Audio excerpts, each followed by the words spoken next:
I recently had the pleasure of learning from this incredible woman as part of a mastermind call that we had recently, and I reached out to her to ask her if she'd come and join me on the podcast today here in Newport Beach. So Kristina, thank you so much for joining me today. Thank you so much for having me. I'm so excited to be here. Me too. I'm so excited to be here, and I'm sure the event that we're attending is going to be so good, and I'm excited to hear a lot more about everything that you are creating on Instagram. So to begin with, would you mind just telling us a little bit about your journey in your business and what you do now? Yeah, so I did not start out to be an Instagram growth expert and educator.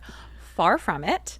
I actually don't love even being on camera, so it's definitely something I never would have imagined. I started out with a wellness business, and in a prior life, I was a lawyer. And so when I left that law career to be home with some little children, I kind of started this business on the side. And it was designed to help people with their wellness journeys. And I was passionate about it, but it was very much a side business while I was raising my children. And then in 2022, end of 2022, beginning of 2023, my daughter was born with a heart condition. And when she was born with a heart condition, I remember sitting there in the hospital Googling out-of-pocket heart procedures and how much they cost. Yeah, wow. And I remember thinking, how are we ever going to afford this? There's no way we could afford to get her the best quality care. And so I left that hospital and I was like, I'm going to grow my business and I'm going to be able to pay for the surgery that she needs. And at the time, I didn't have any money for ads. And I knew that in order to grow my business, I needed more people. I needed more eyeballs on my offer. And so I decided I'm going to go all in on Instagram. And I told my husband, I'm going to get 100,000 followers in 2023. And he looked at me and he laughed and he was like, oh, that's a really big goal. And I think he meant it in like, don't get your hopes shattered. Yeah. But I definitely took that to heart and was like, you are not going to tell me that I'm not going to do something. Yeah. Yeah. That was the reaction I had. And so I hatched this plan. I was going to get 100,000 followers. Because I knew 100,000 would change my business. Having that many eyeballs constantly on my offers, I would never worry about where is my next client or customer coming from again. And so I started down this path and I grew that Instagram from 2,000 followers to 90,000 followers in 9 months. Wow. And around this time, my business changed overnight, first off, right? The amount of leads coming in, I had wait lists to work with me. It was phenomenal.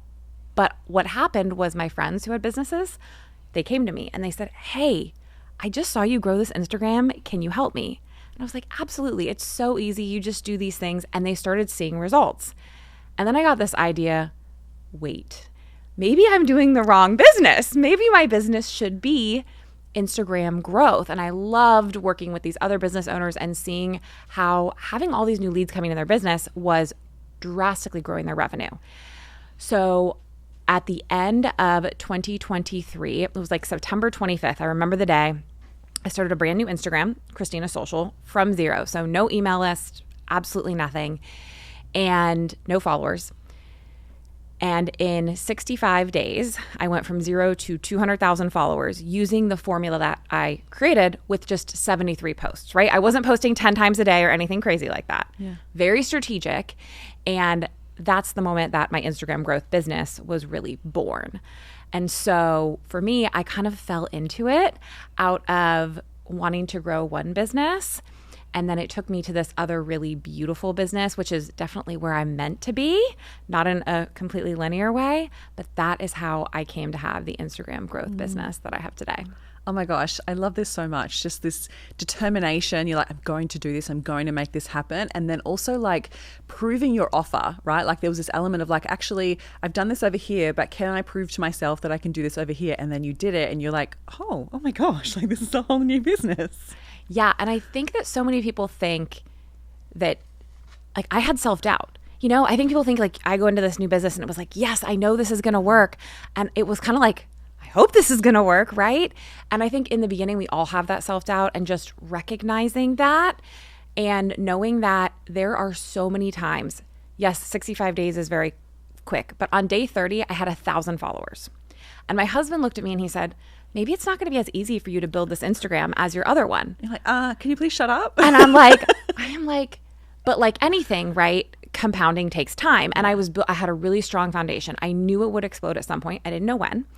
And so, but from day, 30 to day 65, I gained 199,000 followers, right? Crazy. And so had I let that doubt creep in at that moment and say, maybe I'm not cut out for this, I would not have the business that I have today. And so to your point, right, it's just about continuing and having that belief. And I just love that you shared that, because you're so right. Like, you can have the self-doubt and still take the action and still believe with blind faith, like Chris was saying, like that blind faith of like, I can still take the action. It doesn't mean that people out there that are taking the action don't have self-doubt. We absolutely do. We're absolutely stuck in self-doubt in so many times, but we just don't let it stop us, right? And it sounds like you did the same. You just didn't let it stop you. Yeah, I didn't let it stop me. And I didn't let the pieces of Instagram that I don't necessarily love stop me. So I don't love being on camera. I don't love being the center of attention. And also, I have seen how it has changed so many businesses. And I think that a lot of people think if you're going to do this Instagram thing, you have to be this person that wants to be an influencer. Wants to dance. Yeah, and wants to be the center of attention, right? But I'm really strategic about teaching business owners how to use it for what they need to grow their audience for their business, and then get off of it and be where that brings you joy, right? Whether that's off the app with your family. You do not have to love every piece of it and the journey in order to be really good and successful at it. Love it. And you are absolutely so correct. Like, more eyes on your business is always going to be beneficial for the results you want to create. Like, it just is one of those biggest challenges that I think that so many businesses have, is like, how do we gain more leads? But one of the things that I love hearing you talk about is that we want to actually build our audience full of buyers, not just followers. Like, there can be all those vanity metrics, and we can be like, I need 100,000 followers. But if that audience isn't actually filled with people that are ready to buy, then it's not really going to benefit your business. So can you give us a little bit of a breakdown of the point of difference between what's a follower compared to a buyer? Yeah, this is really important. So keep in mind, when I wanted to grow my Instagram, it wasn't for I didn't want likes or comments or anything like that.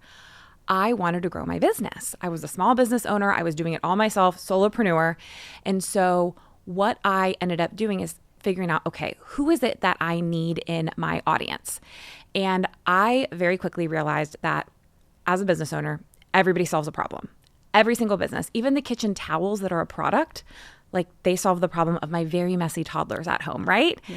And so I was going to, instead of targeting a person, you hear about moms over 40, right? Or a persona. I was going to target a problem. Why? Because people pay to solve their problems. And the more imminent or the more deep the problem is, the faster they're going to give you money and the more that they're willing to pay.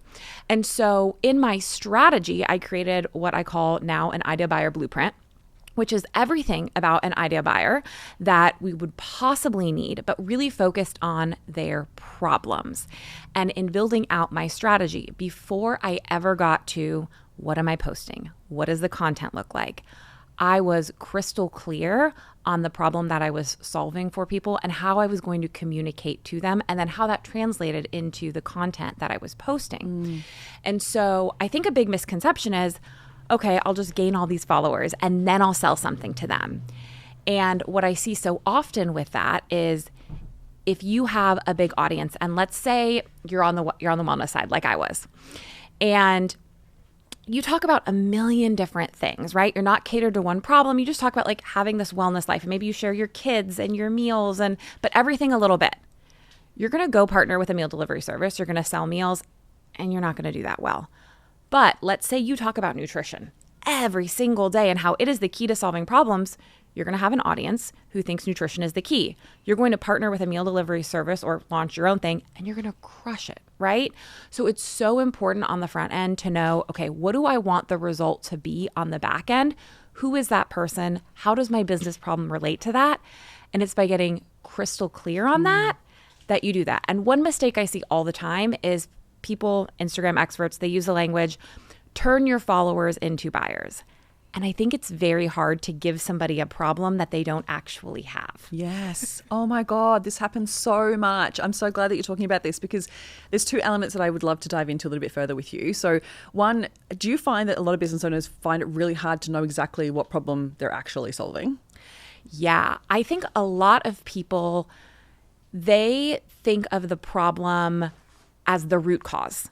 Because they're they're business owners, they're solving the problem for somebody. I work with a lot of people who are like therapists or coaches, right? It's a lot of like deep internal work. Yeah. And while they're exactly right in that root cause, they don't think about how is the problem appearing in their idea buyer's life on a day-to-day. And so they're literally speaking a different language to their idea buyer, and their idea buyer's watching their content and they're like, I don't need this. Yeah, exactly. And so it is this deep work of people coming in and actually looking at their idea buyer, but from the standpoint of the buyer, not the business owner. Yeah. That's it. I love talking about this too. It's like this, we've got to meet people where they're at. You can't just like, if you're taking people down this avenue and they're using all this language that doesn't make sense to them and you're not just actually describing the symptom of the problem showing up in their life, they have no clue and they can't relate to that. And then I think the second thing I would love to hear from you is like there's this element of like going viral and creating content of like with the intention of developing followers. Whereas what I'm hearing from you is like, no, I'm actually really considering like what content am I creating for the problem? So then I can attract the people who already recognize that they have the problem. So then they're ready to buy it. Because like, and I see this with coaches a lot as well, like they're, you know, talking about this element around, they don't really highlight the problem as what the client doesn't really know that they've got the problem, but the coach is like, oh, but you really need to work on your self-worth. And the client's like, no, I don't know that that's even a problem for me. But it's like, but you're actually not charging what you're worth. You feel like you're actually undercharging, and that's where it becomes a self-worth problem. But you need to be talking first about how you're charging and how you're pricing, right? So there's this whole other element there. So can you talk a little bit about your take on this with regards to followers and content to go viral, just to build yourself with followers rather than buyers? Yeah, so there's a couple different sections to this. First off, it's really important to recognize that there's different types of content for different purposes. So there's our growth content, which is our viral content. There's our nurture content, which is the content that breaks down our beliefs. And then there's our sales content, which you're very good at, right? And so you kind of have those three different things. Now, we want to be growing with people that have the problem we solve. And so the important part here is that we have a link between our content and what we're doing and the problem that we solve. Now, it doesn't have to be a perfect or direct link, but it should be applicable. And I'll give you a couple examples because I think examples are really helpful here. So I went very viral with these Instagram tutorials. People loved them. I gained hundreds of thousands of followers from single reels, had 6 million views. Now, in them, I targeted them, though, towards business owners, right? The tutorial was about how are you creating a creative confetti for like you launched something. So really specific person. I'm targeting a business owner that has the problem of, I don't know how to create a story that's aesthetically pleasing that launches my product. Okay. Then there's a link. I know this person has this problem. They probably also have the problem of, hey, I want to grow my Instagram to grow my business. I worked with recently, she's a dating coach. When we started working together, she had 7 followers. Seven followers. Oh okay? Yeah. And I just looked yesterday. She had 278,000 followers. Holy moly. Yeah. She's done it in like the last 5 to 6 months. Wow. And she uses like quotes primarily and things like that. Now, you might be saying, okay, so how can that lead to a problem? But if the quotes and the language speak to the problem that these women who have had bad relationships are now going back out there and dating, right? If these quotes speak to that problem just so deeply, people are following that, yes, and they have the absolute problem that she wants to solve, which is addressing things like self-worth, right? The root cause. But when she came to me, she said, I want to talk all about self-worth. And I was like, no. I was like, because your buyer doesn't even know that that's what they need yet. They just know I have this problem and I need a man and I need someone to help me get there. Yeah. Oh, so good. I'm sure this is making so much sense for my listeners. So thank you so much. So is there anything else you would suggest with regards to building an audience full of buyers? Anything else that you haven't touched on just yet? So it's being really clear on the problem that you solve, which we have talked about. And I think a big mistake people make is they don't focus enough on the external. So people are very focused on the internal transformations, the root causes, and they don't take the time to sit down and say, okay, what does a day in the life of this person look like? And almost create vignettes of, okay, in the morning, this is what their morning looks like. This is the problem they have. This is what they're facing at dinner time.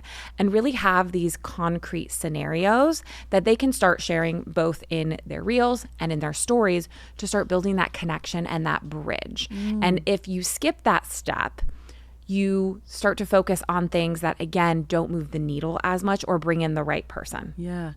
So it sounds like what I'm hearing from you is like this relatable piece.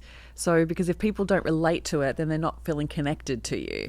So I love that. Like, I just love the element of like, yeah, really nuddle it down to that specific scenario that's happening in their day and speak to that and explore it enough that you know it so well. Like, for instance, I had a client come to me the other day and she shared with me an Instagram post that she had created, and we were talking about like creating conversion content, right? And so one of the things that we identified is that she actually really wasn't getting to the core of the problem or even describing the problem in a way that her audience is experiencing it.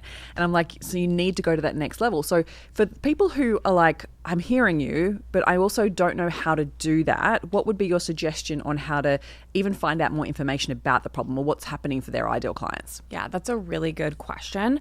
So one, get on AI and start asking AI, ChatGPT, all sorts of questions about your client. What problem do they have? Give me a list of problems. Can you tell me more about that? See what that brings up.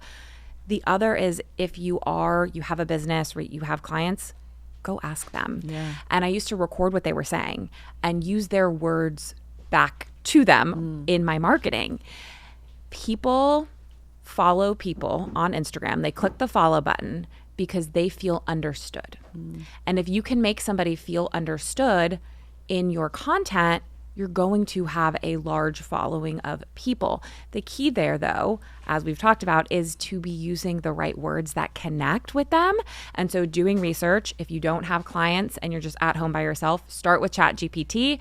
If you do, go talk to your clients, record it, look at their language and listen to what they're telling you. So necessary. And I feel like sometimes people just skip that step, or they do like an avatar element right at the beginning in their business and they don't revisit it. And it causes them to then either get off message or they get stuck not knowing what to actually post. So, okay, there's a couple of different places that I want to go through with this. So where it comes to, developing content specific for your client, that automatically puts so many people into overwhelm, right? So, but it sounds like to me, you actually are really strategic with not necessarily how often you post, but what you're actually posting. So can you talk us through what your planning strategy is? Like, do you sit down every week? Like, do you plan it out over the month? Like, what's your way of being really strategic with your content? Yeah. So my content is tied to whatever my goals are. So how much growth content, viral content, how much nurture content, and how much sales content, it ties to where I'm at in my business. And I tell my students the exact same thing. Now, when we think about viral content, I think a lot of people get overwhelmed and they start to say, I just don't know what to post viral. Or I see all the time, you can't possibly teach someone to go viral, which is just, I've gone viral at least 10 different times and I have 10s and 20s and 50s of students who have gone viral, right? So there's a formula to it. And so I think it is about, if you've done the work, you have your idea buyer nailed out and that foundation, then we move into what I like to call the testing phase. So we do a little bit of research in our niche, okay? And again, we're not scrolling.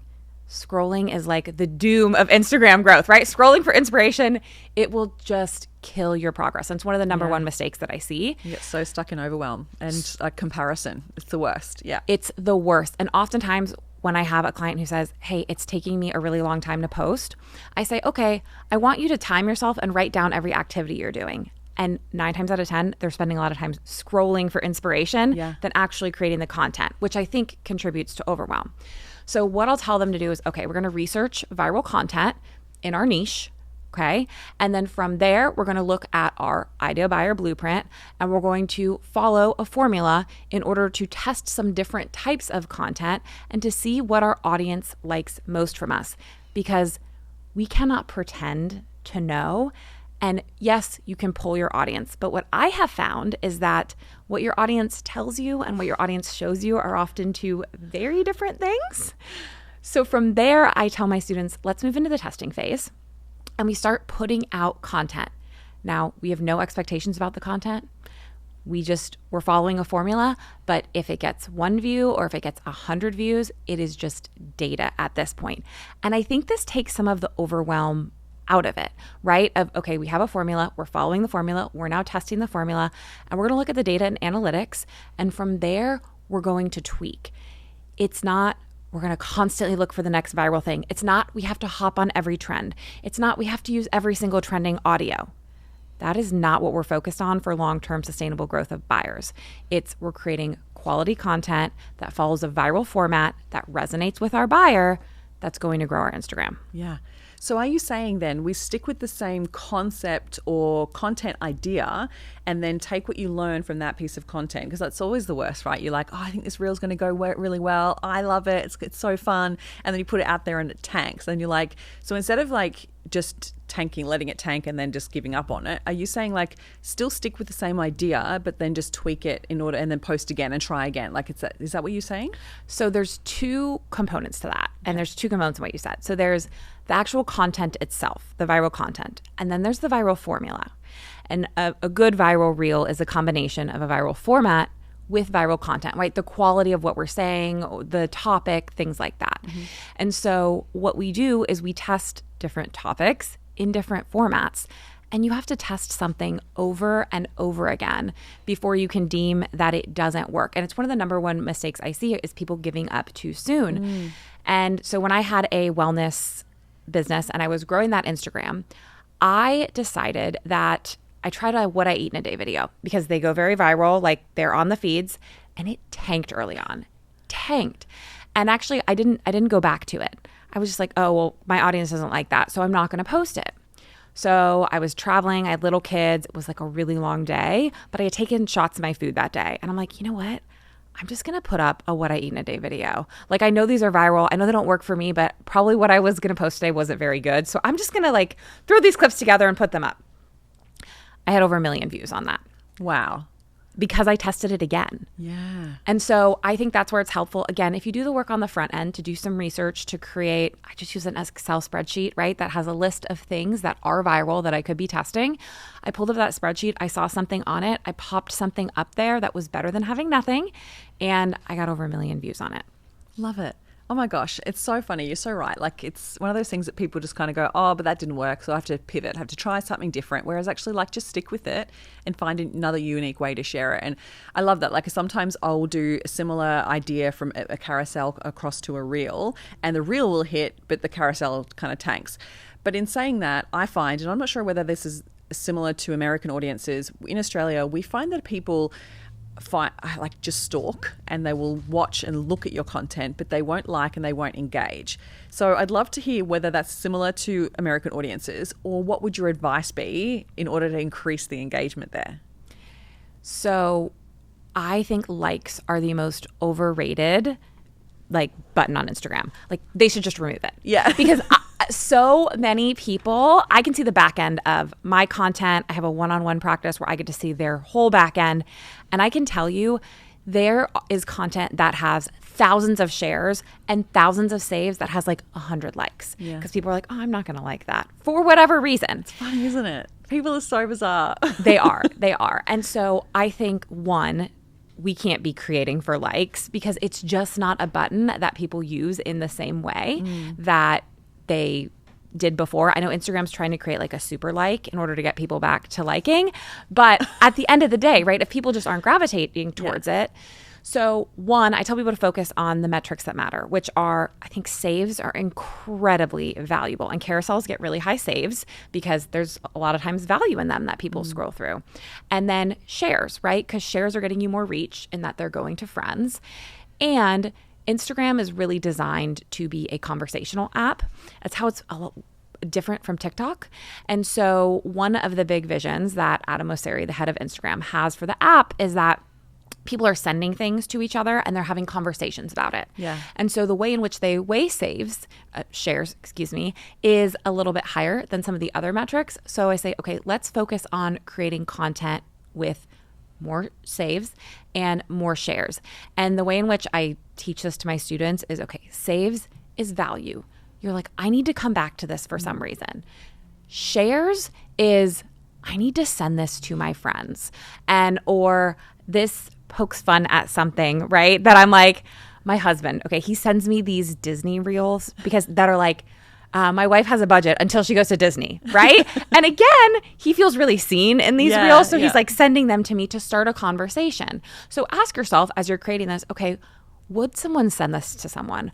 Who would it be? Why would they be sending it? And if you ask yourself that in the creation, a lot of times you can add a different hook or you can add different text on screen, small changes that then take your content from something someone's just going to consume to something that someone's going to send to a friend, which in turn is going to help the content perform so much better. And I feel like there's a huge learning curve with that as well. Like I found in the past, like, I don't know what we did before AI. Like, honestly, it has made such a benefit to the way that I create content, and not from the perspective of necessarily creating the content. It's more like either brainstorming, this is the way I use it, like brainstorming, or improving the hooks and the calls to action.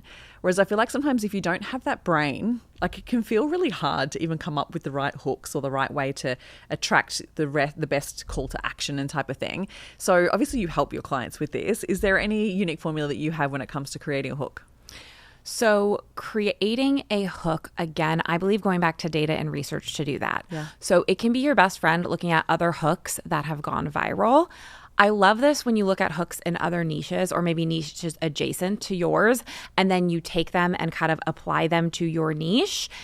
And you will see that it works really well because, again, it's vetted by the audience. When ChatGPT spits out some hooks, it's just what it thinks. Yeah. When I see one that's done 1 million views, I'm like, okay, people liked that for a reason. How can I take that and apply that to my own content in a way? And I love, again, going to a niche adjacent, because it kind of prevents the whole copycat culture. Yeah. Because again, if you're just copying someone's Instagram strategy, you're not going to have a unique value proposition. You're not going to stand out. You're not going to build a culture of people who want to buy uniquely from you.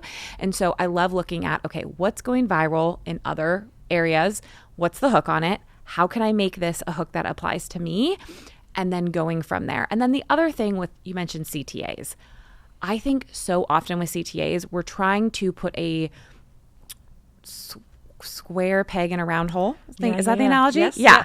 And so we're asking for some engagement or something back, but we're doing it in a way that it's fishing for engagement, not natural to the post.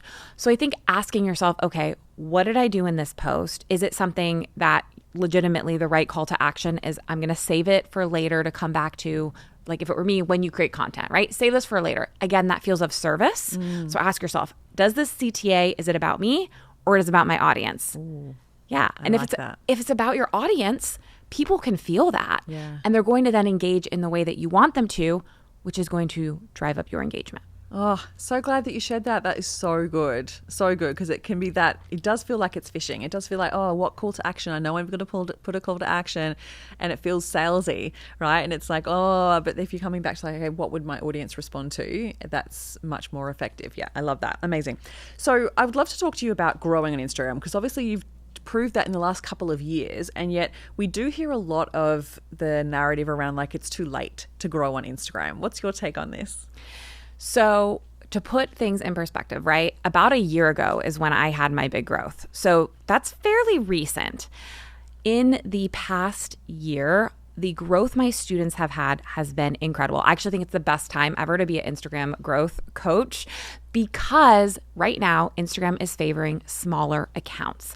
And how they are doing that is that they are recommending more content from smaller accounts than from larger accounts. So if me at 2,000 followers and me at 200,000 followers, if I post the exact same piece of content, the me with 2,000 followers is going to get more views from recommendations than the me at 200,000 followers. And they've said that this is their effort to spread the reach around on Instagram. It's a huge initiative of them. And so what it means is if you have a smaller account, if you're starting out, now is the best time to grow, because they may not favor that forever. And you can actually see in your analytics where your views are coming from, if they're coming from feed, if they're coming from profile, if they're coming from recommendations. And you will notice when that recommendation number gets really big, you're probably in for some growth. It means the algorithm's pretty happy with you and they're showing you to people that are going to allow you to grow. Love it. So we have to focus on that within the data. What else do you look at? What's your go-to regular check-in with what data aspects? So I think that there's 2 or 3 data aspects that are really important to look at. And unfortunately, they're not things that Instagram easily tells you. Okay. So one would be watch time. And I'm concerned with the completion. So did somebody watch this to completion? So when you go to a reel, you'll have the duration, right? How long you made it. And then you're also going to have the average watch time. What you want to think about is, okay, can I get this to 80, 90, 100%? It's essentially a retention graph, which this is what YouTube bases their algorithm on, right? They're looking at how much of the video did you watch and did you complete it? And so I have my students track that because we want to know, 1, that people are watching their content and interested, and 2, that they're watching it all the way through. The idea being that Instagram likes it because it keeps people on the platform. Yeah. And more people and more hours on the platform is how they have more money for ad space, right? Which is how they make their revenue. Yeah. And so I have my students track watch time. They don't calculate the completion percentage for you. So I have a spreadsheet where they track that. I also have a engagement rate. So we will look at the total engagement and then we will divide that by the accounts reached. And we want to know, okay, what percentage of your audience is engaged? And this is really important for overall account health. So I love an engagement rate of 6% or more on a post. A lot of viral content has an engagement rate of upwards of that. But more than that, let's say my content isn't getting pushed out and I'm getting 10,000 views when I used to get 100,000. But I'm looking at my engagement and my engagement rate is like 8 or 10%, meaning 8 or 10% of people in my audience are interacting. That is a really good audience that is primed to buy from you, that cares about you, cares about what you have to offer. So while we want to maximize the engagement rate and watch time for going viral, we also really want to maximize those things to make sure that we're getting buyers, right? And we're getting people that trust us. Again, if we have 200,000 followers and no one ever engages with anything, what's the point? We're not going to make money from that. So that's the other one. The last one that I think is important if you're trying to grow your following is what I call follow rate. So we will look at from every reel, how many followers did we get from the reel and how many non-followers did we reach? The reason that's our follow rate is because people who already follow us can't follow us again, right? And so we will look at that. And we look at that because let's say 1% of people from a post followed us, which is a really good follow rate, by the way. I think that's a big misnomer. People think like if I reach... so small, but it's about reaching so many people, Wow. right? When I reached 6 million people in a month, I gained 200,000 followers. My client, she just reached 35 million people in a month. She gained 100,000, right? The reach is big compared to the amount of people that follow us. But I want to know internally which posts get me the most followers if I'm trying to grow on Instagram. And so we calculate that and then we look at that and we say, okay, a lot of times the posts that have the most views and the posts that have the highest follow rate are not the highest post. So my question is then, how do we combine these two to get a post that has a high follow rate and gets a lot of reach so that we have what I had happen, which is getting 100,000 followers from a single post? My goodness. Oh my God. So many places I want to take this. So I feel like sometimes people get a little bit too obsessed with like the watch time element and then they go and create like 5-second reels and they're getting shorter and shorter. Like I don't know if you noticed this, but they feel like there's like 1-second reels. And do you really feel like that's really attracting the right buyer? Like, or is that just like for more growth content? So we're having a different intention with the content. So it's okay to go and create shorter reels to improve the watch time, knowing that when you post the other type of content that's going to support the buying. I think that, yeah, I agree with you, right? That some of these reels that are so short where there's no value anywhere, I almost think you're doing yourself a disservice. Now, I think there is a little bit of playing the game on Instagram. And for a while, watch time was very much the favored metric. Now, I think they're trying to change that. The reason I say that is literally in the last week in my dashboard, a new metric showed up. It's called skip rate. And it shows you the rate at which someone swipes past your post. Right. And so I think what Instagram is trying to do is see, watch time was designed to see what content is people interested in watching. And I think Instagram is saying, well, people are hacking that and that might not be the best metric. So they're introduced the skip rate, which, by the way, my reels with the highest view in the past week have the lowest skip rate, right? The least amount of people swiping past them, as a new metric to show us what our audience is interested in. So I think Instagram ultimately is going to fix the issue of watch time, but I also think there's a level of us as business owners who shouldn't be putting out content that there's no clear value in. And it's fine if the reel is short. I encourage my students 5 to 11 seconds in reels in the beginning to get good at it, to get good at holding attention. Yeah. People's attention span is like 2-3 second increments. So short, right? So short. Like, I just find like even with mine, I feel like it's getting shorter and shorter. If that engagement, I actually put up a reel about this literally last month, and I was like saying to millennials, like, can we stop with the before you start talking, because I'm already bored. Like, I know it sounds really judgmental, but it's one of those things that if you don't grab people's attention right from the beginning, people are so primed to just skip. And you have to keep it, right? And so the shorter reels with my students in the beginning, it allows them to get good at creating content and holding attention. And at the same point in time, they need to have value somewhere, whether it's a super juicy caption. I'm a fan of long captions. Now, 50% of people don't read captions. They're like, I'm just not a person who reads captions. Yeah. And that's fine. But the 50% that do, or the person that's considering working with me, they're probably going through and reading my caption. Yeah.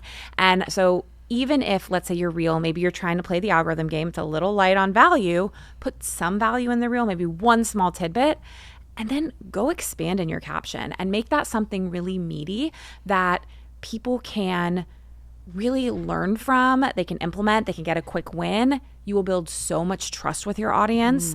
And not only will your Instagram grow fast, but your business will grow fast, which I think is the missing piece for most people when they look at growth versus what revenue does that create. Yeah, for sure.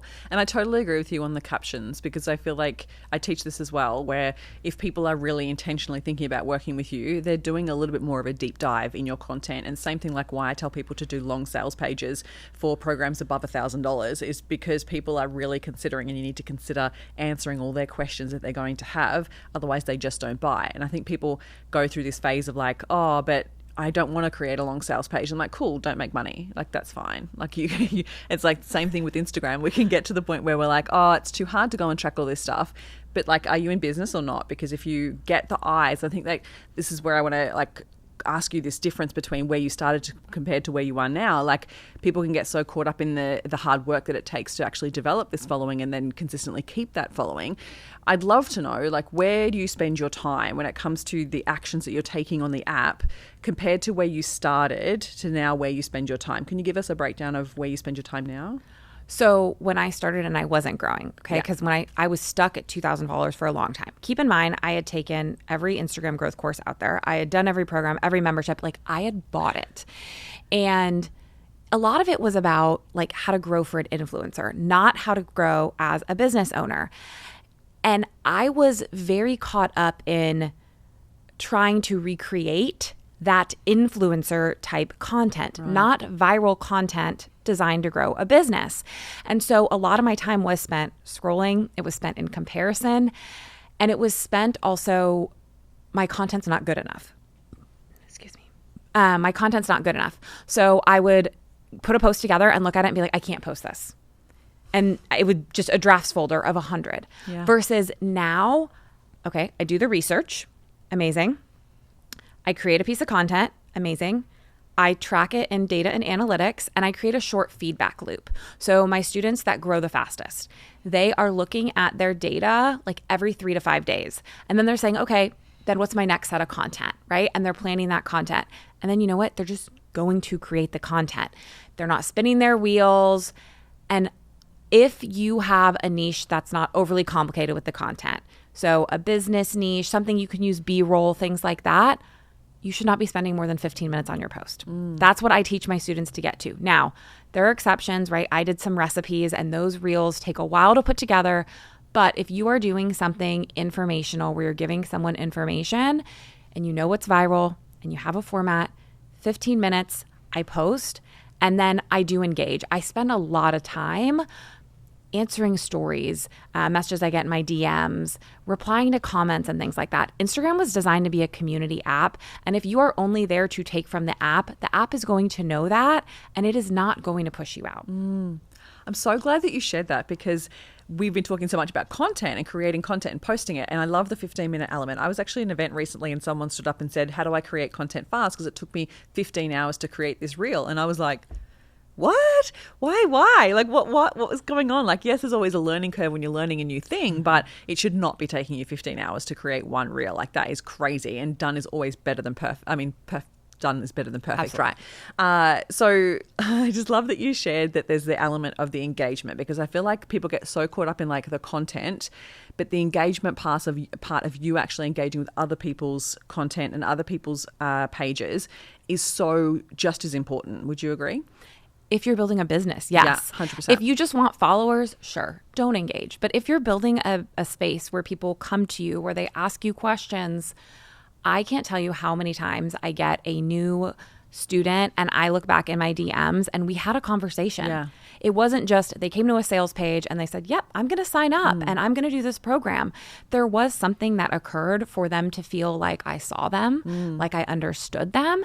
And at the end of the day, and this is what AI will never replace, that human element. Yes. And that's what makes Instagram so great and why it's my favorite app. I think they fight to keep that human element, which is why they track how many things you respond to. They track how many comments. They track how much you're engaging. Yeah. And who do you think they're going to favor? The people creating real community or the people just taking from the platform? So true. Oh my goodness. I actually heard a really successful entrepreneur speaking about this level of personalization recently. And she is multimillionaire. She's been in the game for 20 years. She's been on Instagram right from the beginning. So there was always these barriers of like, yeah, but you built your business way back before, Instagram was flooded.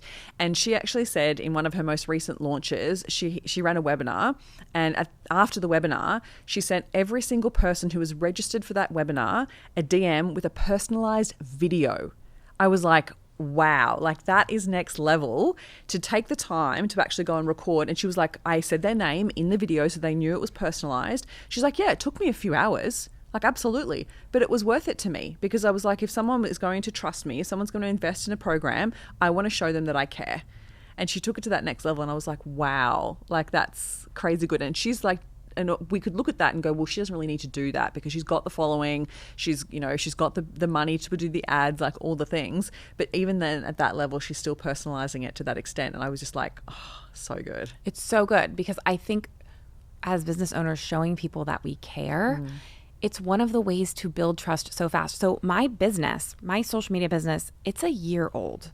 My very first launch was in January of this year, and my revenue has skyrocketed month over month. And people always say, well, how do you think that happened so quickly? Why, how do you think you got so lucky? That's my favorite. How do you think you got so lucky? And I just smile because I care. I deeply care, and I care about the people in my inbox, and I care about my students getting results, and I take the time to let them know I care. Does that mean I get less time to watch The Real Housewives on Bravo? Yes, it does. It does. Priorities. But it goes a long way to your point of building that trust quicker. Yeah. You want to build that trust quicker, spend more time with your people and show them that you're as invested and interested in them as they are in you. Oh, so good. Thank you so much for sharing that, Kristina. Honestly, I feel like it's one of those things that just gets so skipped over when we're so focused on growing, like build and growing, but actually show that you care. Just show that you care. It's not that hard. It is not. So what's one thing, just to like wrap things up, is there anything that we haven't spoken about just yet when it comes to Instagram that you wish people knew or that you wish people shifted a mindset around? I think people think it is extremely hard to go viral and that it's just a matter of luck. And I would like to dispel that. I have a free Viral Reels cheat sheet, and it literally talks about all of the elements and the formulas that I give to people. And I'm telling you, I have people that have used it that they've never been my student and they have gone viral from it. And I share this to say that if you are coming into it with the mindset of, it's so hard to go viral, I can't control it, the algorithm is against me, guess what? That's what you're going to find on Instagram. Yes. And so reframing that and saying, hey, you know what? I have the ability to create a piece of content that reaches millions of people for free, which let's just take a second to realize how mind-blowing that is, right? That we're not paying to reach all of these potential customers. And let's pull that curtain back and actually learn the skill of creating viral content, which, let's pull back the curtain, right? The skill of creating viral content is the skill of grabbing attention, which we all need to be doing better of in sales and marketing anyway. And let's take the time to learn that skill and create content that has the ability to absolutely transform our business. And I think where people go wrong is they create a viral piece of content and it doesn't go viral. But the key in that is to continue creating pieces of content that you think are viral, that the data shows you are viral. And then guess what? You get lucky and you get rewarded and the algorithm changes everything for you. But way too many people, they give up because they're like, I did it twice and it didn't work. Go do it 100 times and come back to me. I guarantee you will be telling me a different story. 100%. Oh my God, if we could just like snapshot that exact saying, because I think that's one of the things people just give up way too easy and they think it should be easier. And I think that sometimes Instagram sometimes perpetuates that, which sucks. That comparison piece where you see other people like have these massive launches so quickly or have these things go viral so quickly, but they don't show the backstory or the length of time or how many times they've been posting and for how long. Like it actually does take the work. And I think that what you're sharing there, what I took from that is like, coming back to that true entrepreneurial spirit of like test and measure. It's all trial and error. You know, I think that if you just keep sticking with it, it will actually work. Yeah. And it says nothing about you, right? The failure says nothing about you. Failure is data. And I actually, the more I fail, the more data I have, the quicker I'm going to get to my end result. Oh my goodness. Yeah, so good. Oh my God, so good. Failure. What was I listening to about this the other day? It was like if you just were willing to go out and fail more often, you'd be more successful. 1,000%. Yeah. 1,000. So completely agree. Thank you so much, Kristina. It's been such a joy chatting with you today. Can you share with us how we can work with you, how we can find you, how we can check out your viral content? Yeah. So I am on Instagram, Kristina.social.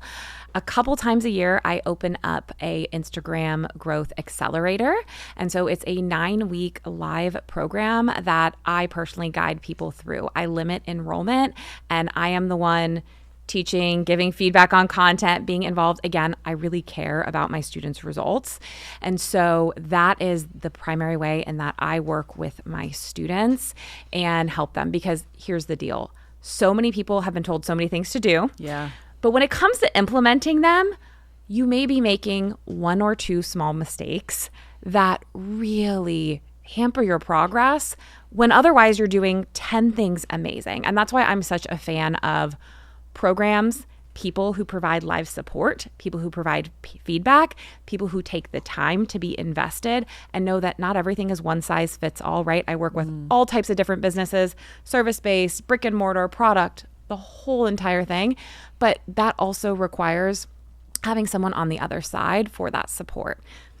So yeah. Amazing. I'll make sure that I share your links to your socials and your website on the show notes. Thank you so much for joining me today. I really appreciate it. Thank you so much.